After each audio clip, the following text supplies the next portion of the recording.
today was a bit of a late start. I had to wait until the general store opened, and there's no place to get breakfast in town, so I waited until 11 when this food truck opened, and I said, "What's your biggest burger?" And he said, "Oh, 1/3 pound." I said, "Okay, triple it." And he just kind of looks at me. I love those reactions, though. I do that every town. I just, "What's your biggest burger?" "All right, make it 2 or 3 times as big." Well, my Gut Hook app shows that there's a trail here, but there isn't. It's actually private property. So now I'm going to skirt this hillside above the private property. Hope I just run into that trail.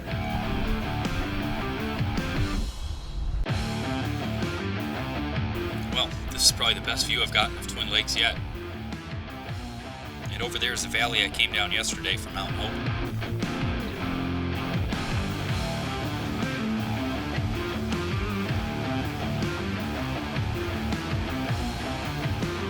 It's 100 degrees down in the valley today. Need every trick in the book to cool off. Mount Elbert is over there somewhere in that direction, and that's the tallest peak in Colorado. Really wanted to climb it, but there's just no way that was going to happen logistically with the late start I got today. Man, these bugs are out of control. These flies, tons of mosquitoes. They've been eating me up, and I don't have any mosquito repellent. So I tried to put soap on my legs. I've got this Dr. Bronner's soap, and I've used the peppermint scent before, which works. I guess peppermint repels bugs, but the citrus doesn't really do a whole lot. But I don't know, left it on there anyway. Well, better than nothing, I guess. Bastards. All right, and this here is Mill Creek. I just want to say creek.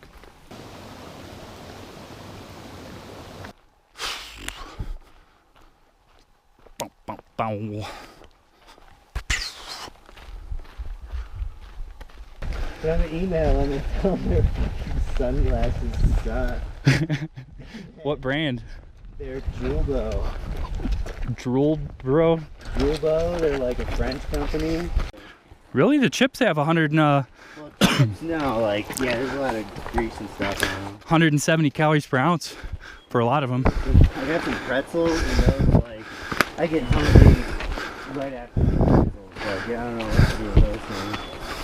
So no more of those. That's how it is for like any breakfast, anything for me. It just never fills me up.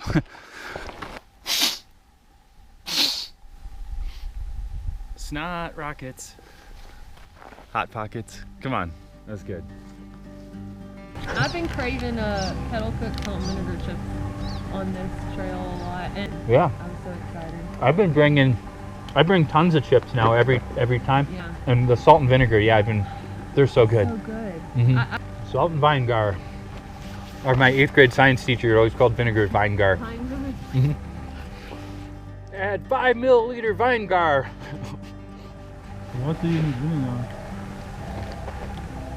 Oh, for Salt and vinegar chips. Just well, in the science class, I don't remember. It was more of a thing where it reacts with something else. And you get pH, yeah, and you get color change. Okay, probably this. Like probably, yeah. Lakmus the test. little paper. Yeah, lakmus test. It was 8th grade. I don't remember exactly what it was. Oh, you It was use a couple years ago. Yeah.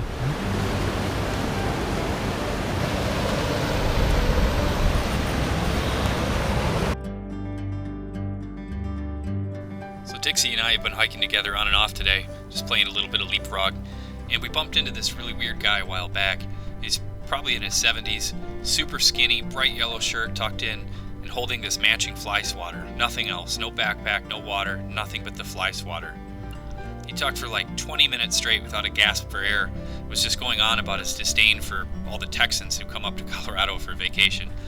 Really, really funny to listen to the guy rant.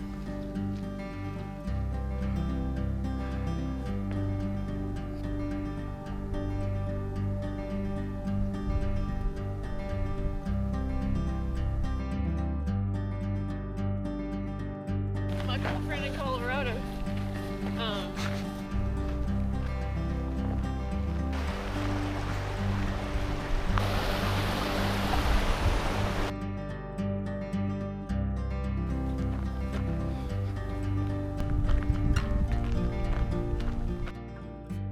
Well, I really have no idea what these things are. But here they are. there you have it.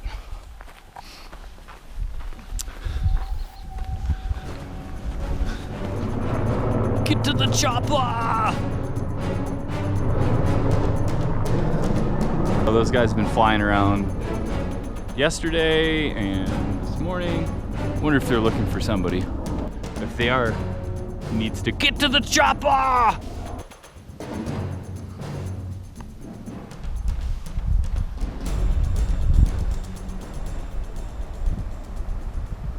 Well then, I wasn't expecting landmine field to go through here.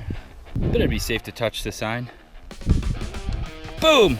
No, that's it. Looks like some old, I don't know, not army barracks, but maybe like a supply depot or something, or I really don't know what. Hey, yeah, seems like the obvious place to stop. Knock, knock.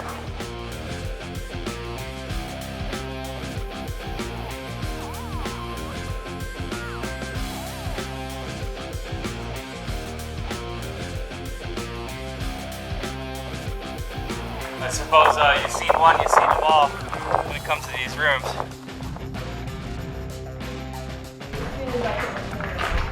I'm like, Well, oddly enough, I feel right at home in this abandoned building. Having lived in Detroit for many years, I'm no stranger to urban exploration.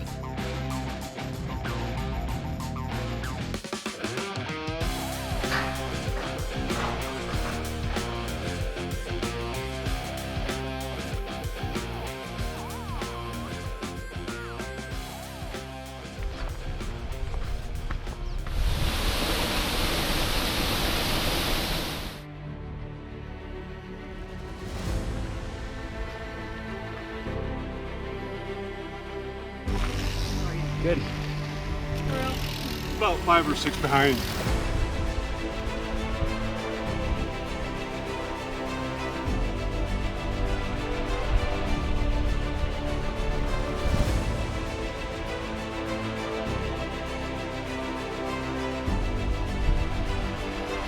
Man, how's that for a skyline?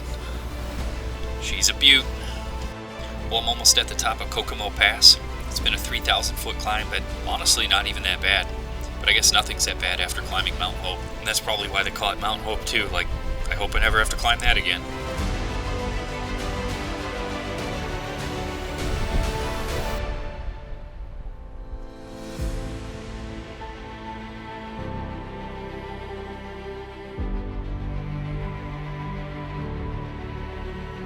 That right there looks like forest fire smoke to me.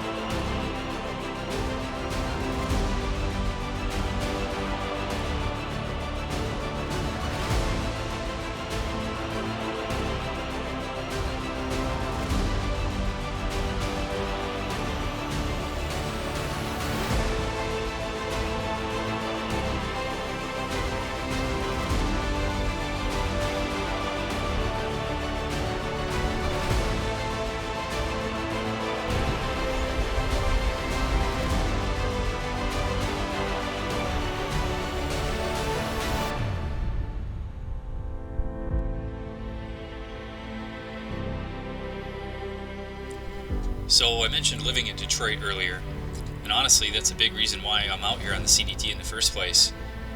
You know, had I wanted to return to Detroit, I wouldn't have sold my house, but I love it out west, and that's where I want to be, somewhere in the Rockies.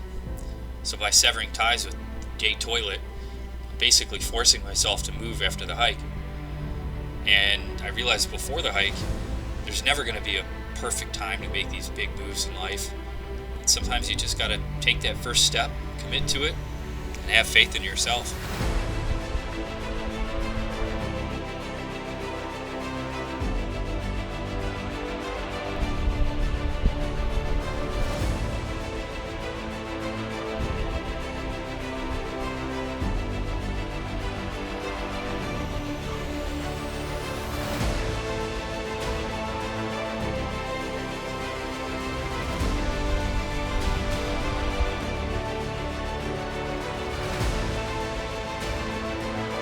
Damn, too bad these chairlifts weren't on.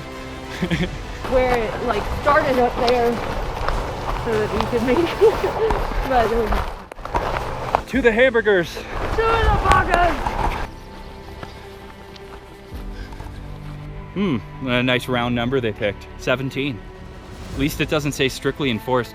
I've seen some before that said like, it was an RV park or something, it said 7, strictly enforced.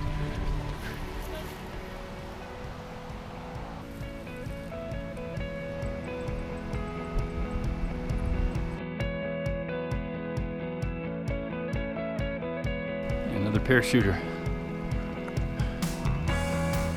Man, that looks fun. While that guy parachutes, I'm gonna go hike 3,000 feet up this mountain because that's the one thing standing between me and Breckenridge.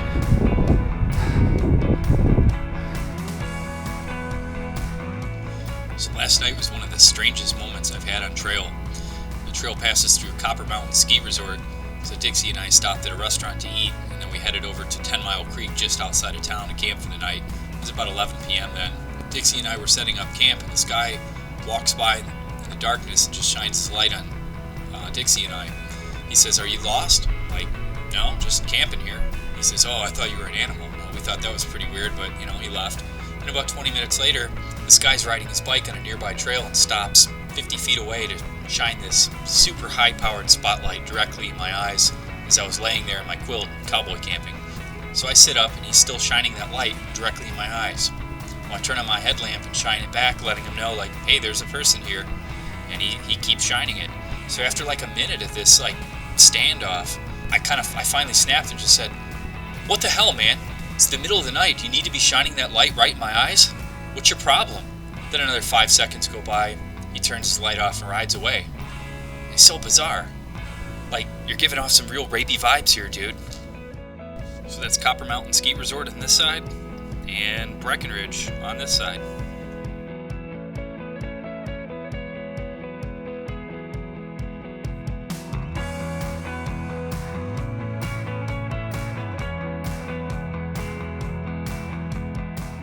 So I got a friend that lives a couple hours away, and he just drove out here to meet me on trail, so I should run into him at any moment. And then he's going to take me into town, and we're going to not hike for a day.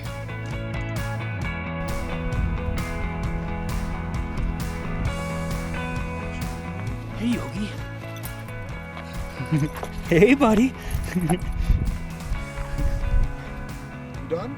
He's like, "Oh, I can do that. I can lay down. I can stay here all day."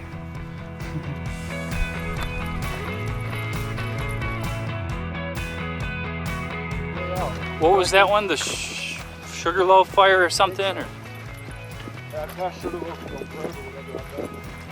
Yeah. Well, yeah, I guess going the northern route's quick to get home anyways. I just want to make a loop. Yeah, I've been getting chased around by all sorts of forest fires. I've just been a little bit lucky that they haven't really affected me personally yet, but I'm sure there's going to be one before the end of the CDT.